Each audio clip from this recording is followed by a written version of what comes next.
Hi everyone, in front of me I've got Motorola Razr 2022 and let me share with you how to show battery percentage on the status bar in this device.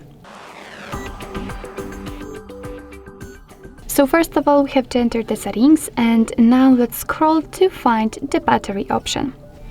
Now basically it's quite easy. I mean, this whole operation is quite easy because as you can see right here at the very bottom we've got the battery percentage option. That's basically all we have to do in order to turn it on is to simply tap on the switcher, and as you can see the percentage immediately appears next to the battery icon on the status bar. Of course you can turn it off whenever you want to just by tapping on the switcher again, but let me leave it like this. So basically that's all. This is how to show exact battery percentage next to the battery icon on the status bar in your Motorola Razr 2022. Thank you so much for watching. I hope that this video was helpful, and if it was, please hit the subscribe button and leave the thumbs up.